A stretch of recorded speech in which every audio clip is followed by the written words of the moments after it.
Hello guys, सभी को राम राम।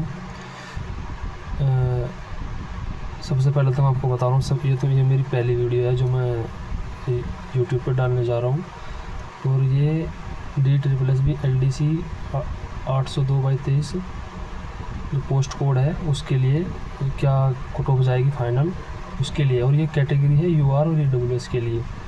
ये मेरी अनुमानित कट ऑफ है, और अनुमानित का मतलब आप समझते हो कि वो सही भी जा सकती है गलत भी। जो मैंने अपना गणित लगाया उस हिसाब से बता रहा हूँ मैं आप सभी को। इसमें वैकेंसी जो है टोटल वैकेंसी 3050 है, और इसमें LDC के लिए ओनली फॉर LDC या मतलब ग्रेड 4 के लिए 2844 है जो जूनियर असिस्टेंट के लिए है, और स्टेनो के लिए 206। और उनमें भी अगर हम 2844 में देखा जाए तो UR की वैकेंसी 1265 है और EWS की 271 है। एक दो वैकेंसी ज़्यादा भी हो सकती है या कम भी हो सकती है। अब मेन पॉइंट क्या है? मेन पॉइंट ये है कि कितने पास हुए हैं टायर फर्स्ट में। टायर फर्स्ट में टोटल तो हुए हैं 25,374 टाइपिंग के लिए, और UR के लिए हुए 9,459, EWS के लिए हुए 2,910, है ना। अब आप देख लो कि कितने गुना हुए हैं कट ऑफ। और टाइपिंग के लिए कट ऑफ कितनी गई है रिटन की? 149.15, और EWS के लिए गई है 119.62, है ना। अब हम एक चीज़ देखते हैं कि टाइपिंग मोस्टली चाहे स्क्रीन टू स्क्रीन हो या पेपर टू स्क्रीन हो, किसी भी कंडीशन में अगर अब देखा जाए तो ज़्यादा से ज़्यादा 60% बच्चे पास हो सकते हैं और कम से कम 50%। और उन दोनों ही कंडीशन में 15,000 12,000 जो टाइपिंग के लिए पास हो सकते हैं, जो अगर 60% का क्राइटेरिया रहेगी, 60% बच्चे टाइपिंग पास करेंगे 25,000 में से तो 15,000, 50% बच्चे पास करेंगे तो 12,000 बच्चे टाइपिंग के लिए पास होंगे। अब इन 12,000 में से वैकेंसी भरी जानी है कितनी?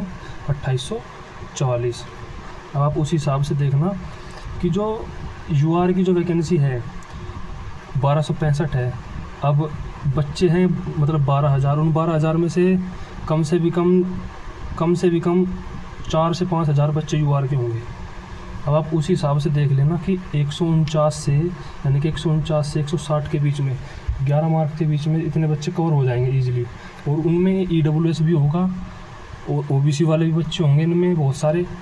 अब EWS की इससे ज़्यादा तो जा ही नहीं सकती। अब UR में जो है ना हर कैटेगरी के बच्चे होते हैं, जैसे EWS के भी होंगे, OBC के भी होंगे, SC के भी होंगे, और सभी कैटेगरी के बच्चे होते हैं। तो अब देखना इसमें कितने बच्चे पास हुए हैं। इसमें 9,459। अब अगर हम इसका 50% करेंगे तो कम से कम 4600-4700 के आसपास बैठ रहा है कि इतने बच्चे पास होंगे 50% में। 60% में और ज़्यादा होगा। तो आप उसी हिसाब से देखेंगे कम से कम 10 नंबर अगर हम ज़्यादा है तो वो बिल्कुल श्योर, वो अपने आप को श्योर मान बैठो कि 160 प्लस पे कि हाँ आपका फाइनल सिलेक्शन हो जाएगा। और रही EWS के देखना 2900 लड़के तो ऐसे हैं जिनके जो है 149 से कम नंबर है। अब कुछ लड़के ऐसे भी होंगे जिनके 149 से ज़्यादा है, तो वो ऑब्वियसली बात है कि वो UR में शामिल हो गया होगा। अब UR में शामिल हो गया तो वो तो बिल्कुल अपने आप को निश्चित ही समझे कि उसका तो सिलेक्शन हो ही गया जिनके मार्क्स UR से ज़्यादा है। तो कहीं ना कहीं मेरा मानना ये है कि कट ऑफ आपकी 145 प्लस, UR की 160 प्लस पे श्योर हो जाएगा आपका सिलेक्शन। और आप वैसे टाइपिंग करते रहिए क्योंकि ये एक एक्सपेक्टेड कट ऑफ है, और क्या पता इससे कम भी चली जाए और क्या पता इससे ज़्यादा भी चली जाए। धन्यवाद।